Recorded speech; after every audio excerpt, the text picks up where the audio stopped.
Boa noite a todos, sejam bem-vindos, sejam bem-vindas. É mais uma alegria, uma felicidade estar aqui com vocês por mais essa semana para estudar o livro Renovando Atitudes. Hoje vamos ao capítulo número 41, que se chama O Espiritismo, livro do Hamed, psicografado pelo médium Francisco do Espírito Santo Neto.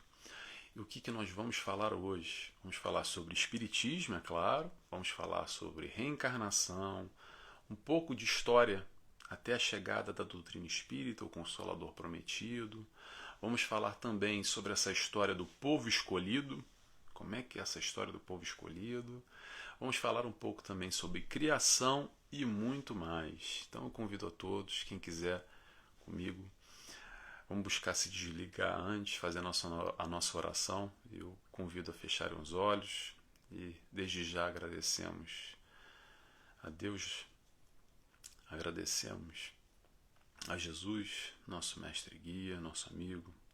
Agradecemos a espiritualidade de luz, que aqui prepara esse ambiente, que possamos aqui estarmos voltados a esse aprendizado, mais uma vez, junto dos ensinamentos de Hamed, refletindo através da doutrina espírita o entendimento aprofundado da proposta de amor de Jesus. Que assim seja, graças a Deus. Então vamos lá, pessoal. Então, antes de iniciar esse capítulo, eu vou falar um pouco, até os trechos que eu separei, o que Hamed vem fazendo aqui. O Hamed veio mais ou menos contar, ele veio fazer uma leitura histórica até a chegada da doutrina espírita, através de Allan Kardec, em 1856, quando foi editado o primeiro livro, o Livro dos Espíritos.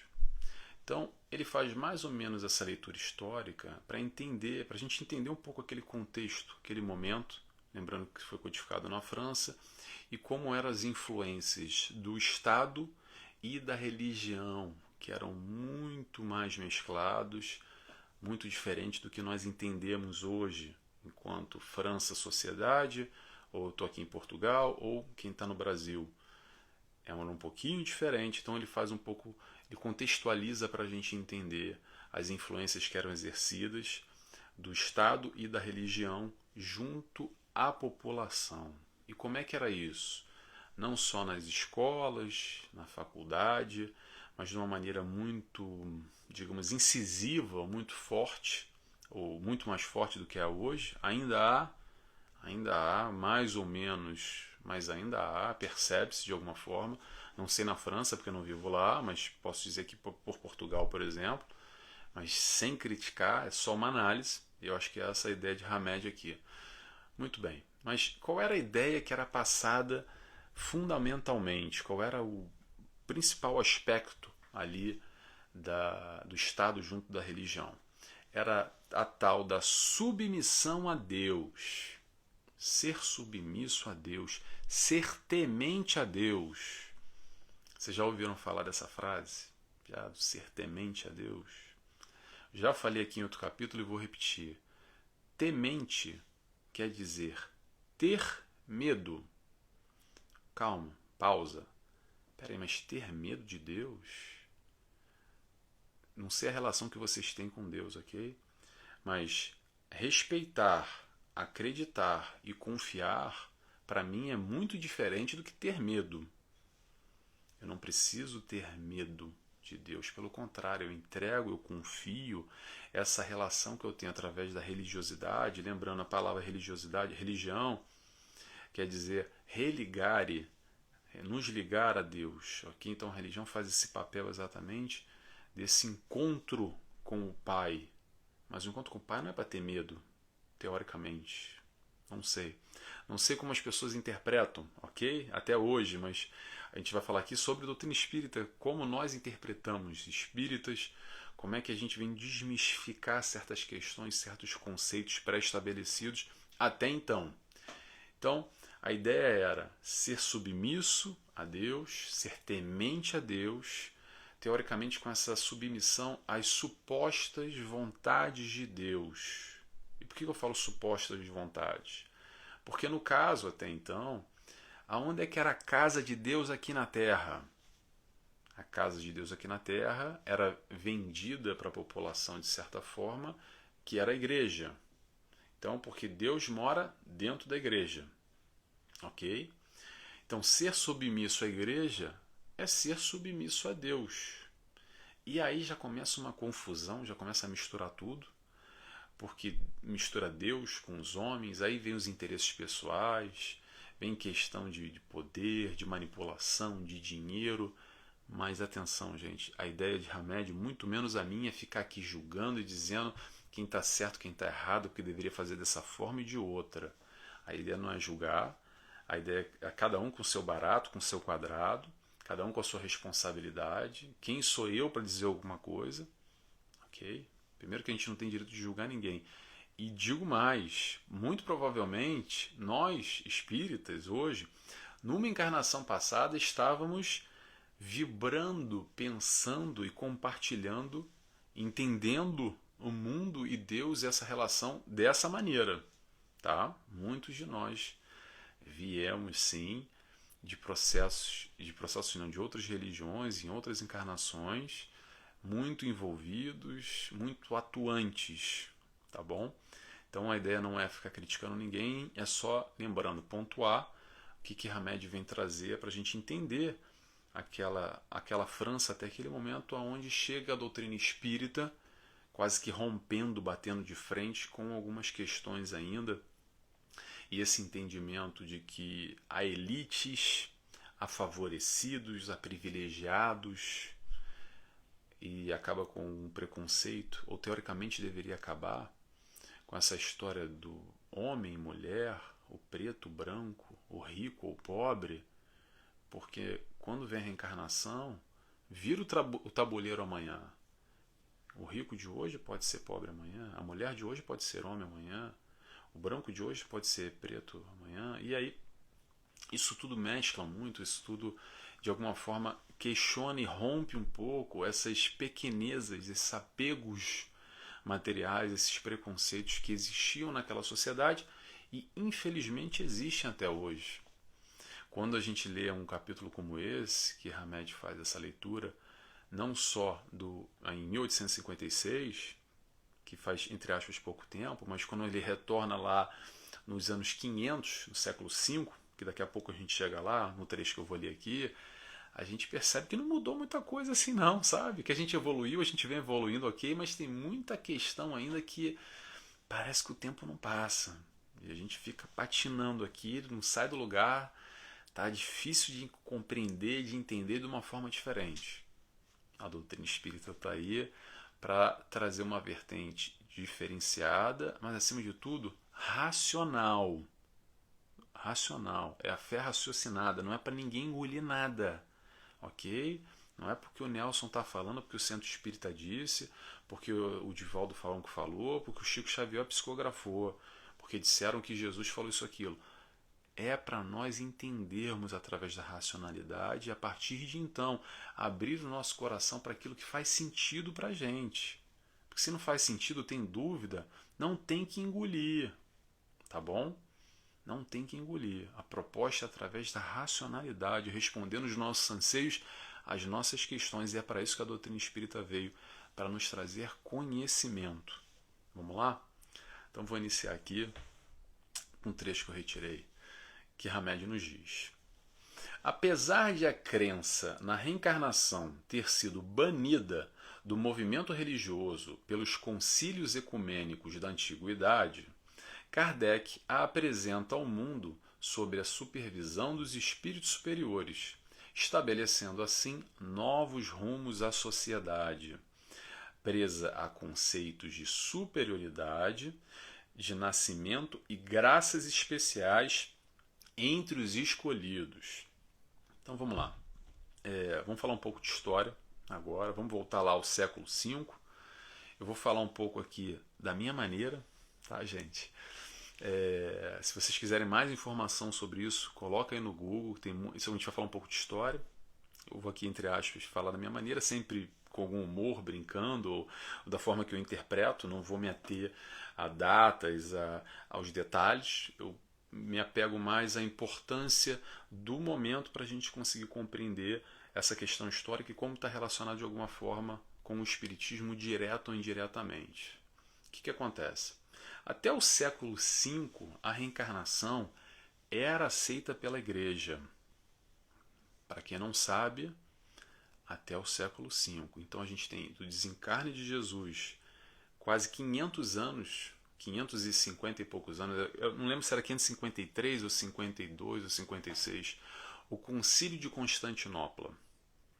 Haviam diversos concílios, toda a estruturação à base da igreja, onde hoje nós conhecemos a doutrina católica, e desde então, nesses concílios haviam algumas mudanças, algumas adaptações, algumas alterações nesse entendimento dessa proposta de Jesus e toda essa construção que foi o processo da igreja como um todo.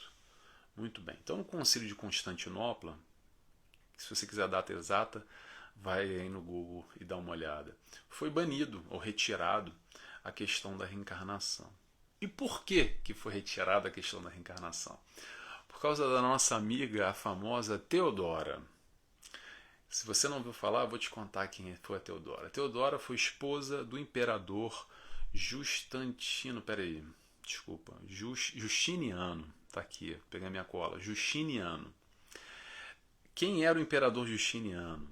Era aquele que tinha influência direta no sim, sim, não, não. O poder naquele instante era relacionado.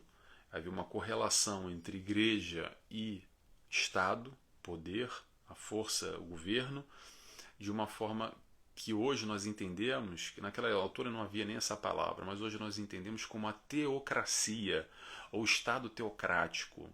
O que é isso? Vou explicar para vocês, e temos exemplos hoje, até hoje, alguns países que são assim. A teocracia basicamente é quando há uma mescla do poder do Estado com a religiosidade. E normalmente os aspectos religiosos, a base religiosa é o fundamento que direciona o governo ou é toda a ideologia, a governabilidade daquele Estado ou daquele país.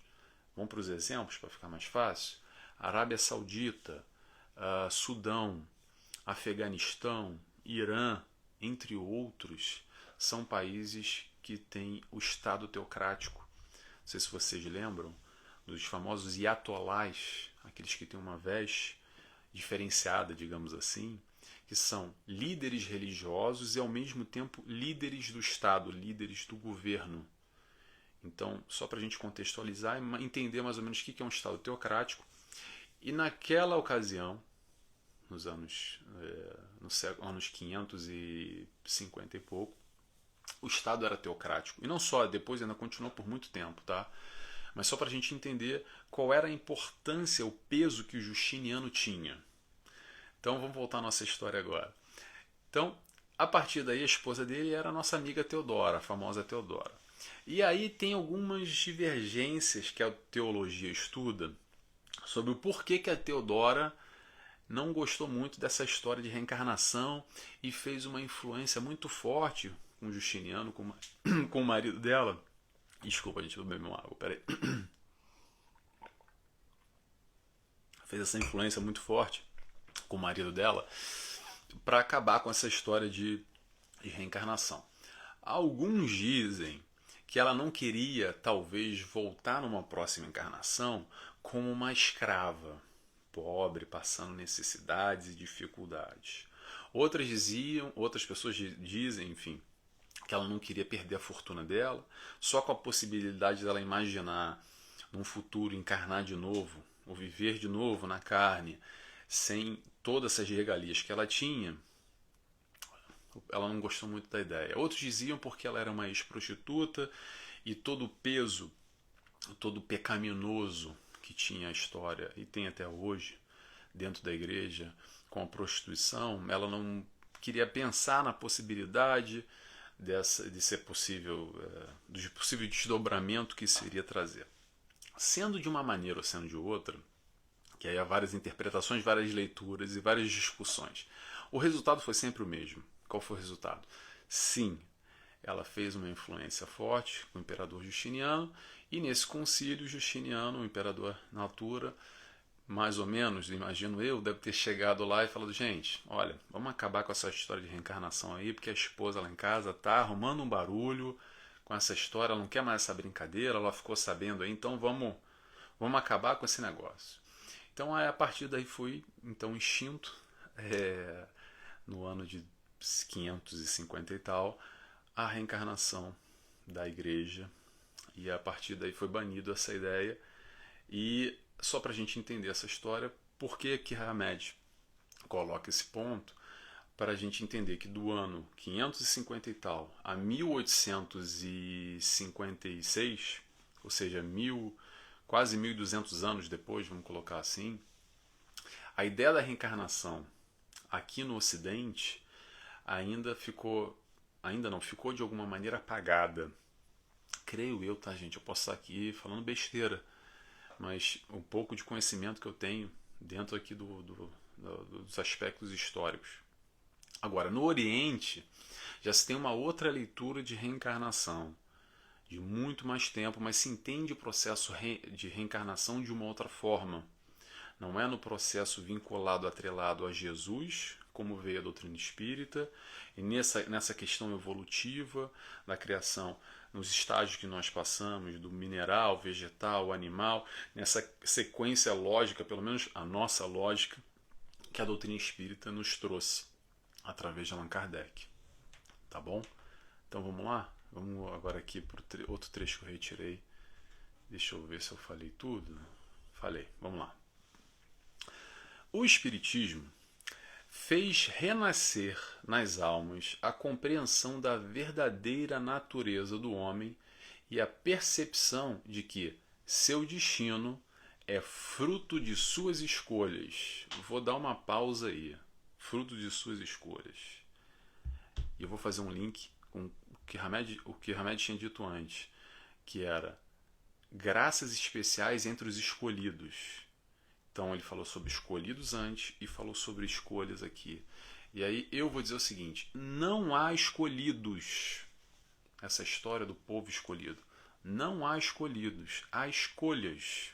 Não tem essa história de povo eleito, ou privilégio, ou privilegiados, ou favorecidos.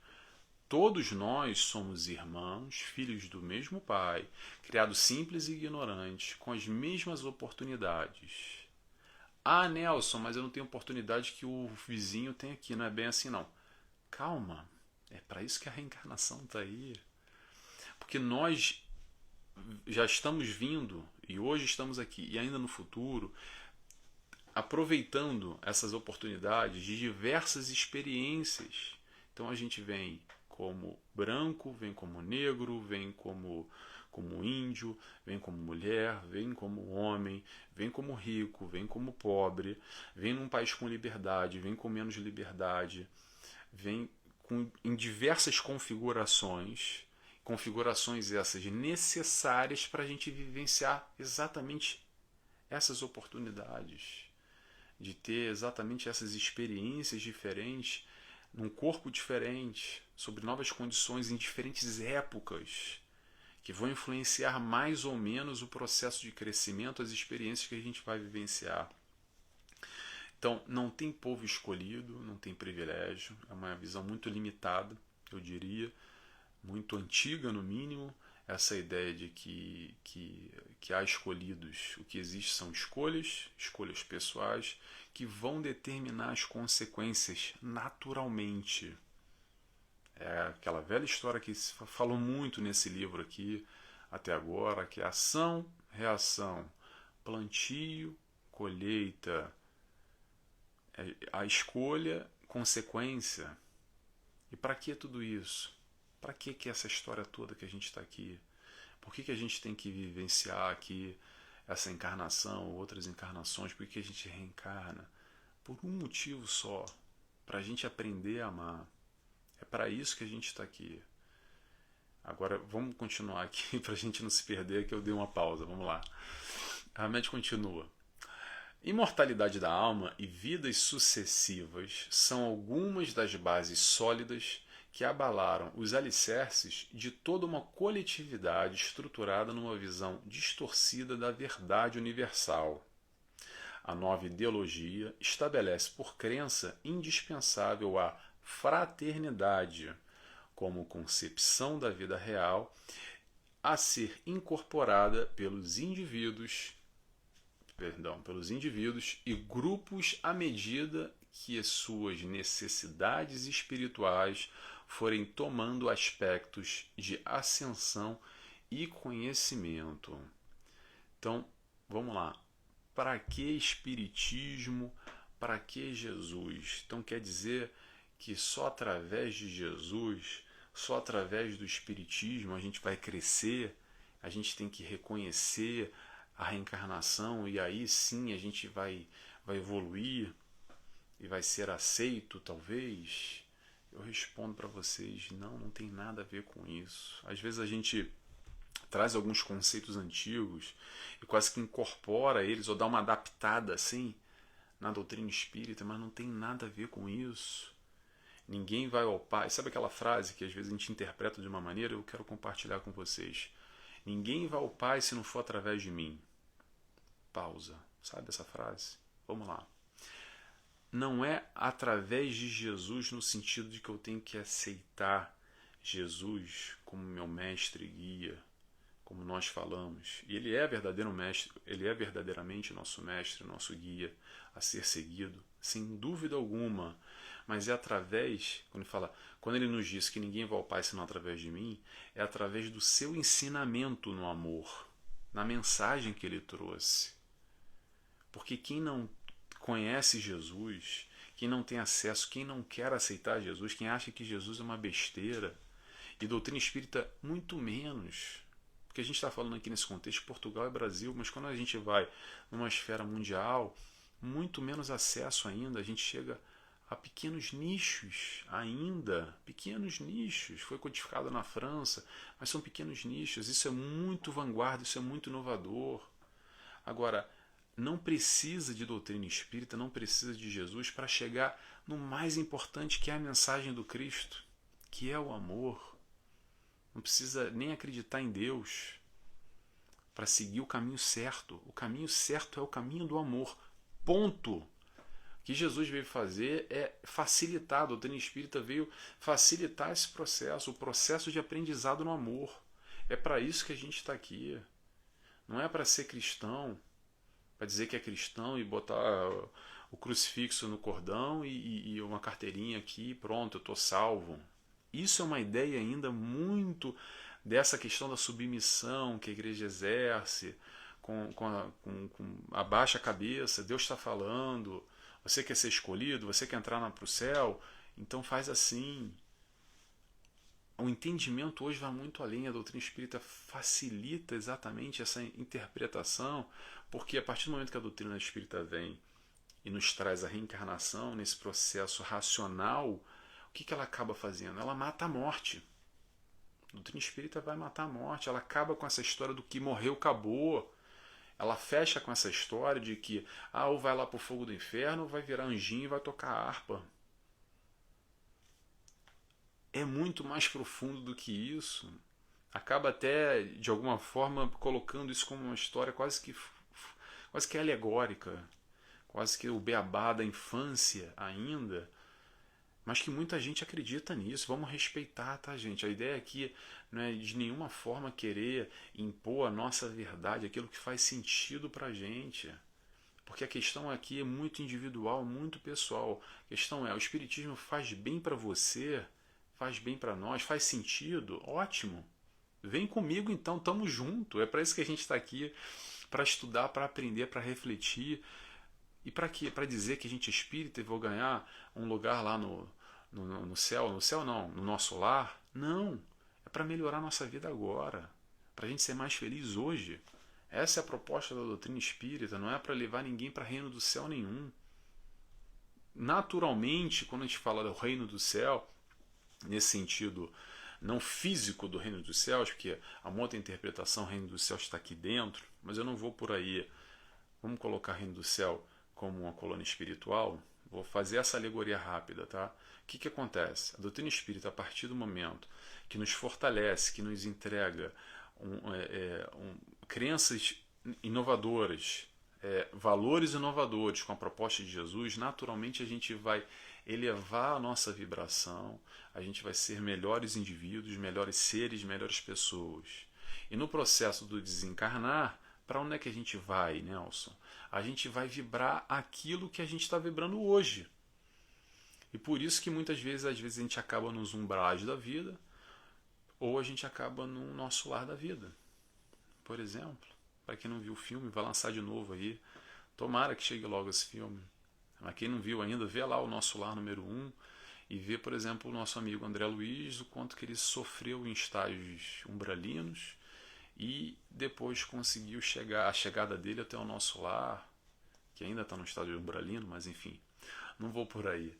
Mas a questão é a seguinte, o processo individual, se faz sentido para você, ótimo que faça sentido para você, como faz para mim. Se não faz também, tá tudo bem, a gente não tem que ficar brigando aqui, levantar bandeira porque eu sou espírita, porque eu sou muçulmano, porque eu sou da igreja católica, porque eu sou do templo tal, evangélico, porque eu sou da Umbanda, porque eu... Não interessa, porque eu sou budista, o que é que seja. Cada um com seu cada um. Vamos aprender a nos respeitar. Nesse processo, se respeitar é amar o próximo com as nossas diferenças.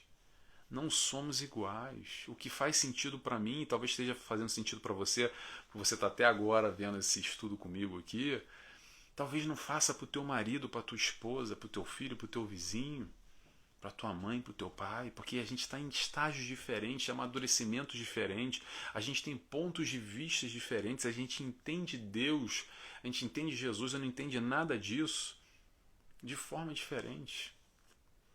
Isso nos faz melhor, nos faz pior? Eis a questão. Não é para a gente ficar aqui tentando converter o outro que segue lá a outra religião, ou segue um caminho ruim, ou segue o que quer que seja. A ideia de Jesus e que faz sentido para nós, através da célebre frase fora da caridade não há salvação, é ser caridoso, é auxiliar, é ajudar, é amar o próximo, é esclarecer o próximo. Mas esclarecer o próximo, a gente não precisa falar de doutrina espírita, não precisa falar de Jesus. Porque às vezes falar de Jesus, falar de doutrina espírita, as pessoas já botam o pé para trás e falam: ih, lá vem esse maluco aí, falando esse negócio. A gente pode auxiliar, pode amar o próximo através desse esclarecimento, retirando as pessoas de sofrimento e por falta de compreensão, por ignorância. Estou aqui eu sou um exemplo. Já sofri muito antes de chegar na doutrina espírita. Sabe por quê? Pela minha ignorância. Então acabei virando fantoche de espíritos brincalhões voltados no mal e sofria muito por não entender. Depois que a gente entende, faço até uma brincadeira aqui.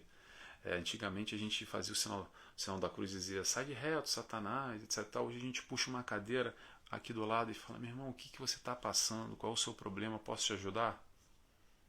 Posso te ajudar? Esse é um trabalho mediúnico realizado na Centro Espírita, exatamente assim, através da incorporação. Claro, atenção, para quem não conhece, é um trabalho fechado, é um trabalho de muita dedicação, um trabalho de muito amor, de muita seriedade. É um trabalho que tem que ter todo um preparo dos médiuns que estão lá trabalhando, o doutrinador, a ambiência preparada. É muito preparo, é um ambiente regulado, propício, específico para a realização desse trabalho. Tá?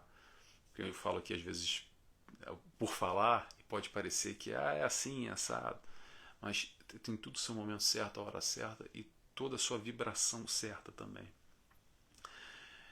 Então, voltando ao nosso assunto, a gente pode falar de amor, a gente pode amar o próximo, a gente pode auxiliar o próximo, sem menos falar o nome de Jesus. A doutrina espírita vem para nos auxiliar. Como tem aquela pergunta: qual é a maior caridade que pode fazer para a doutrina espírita? É a sua divulgação.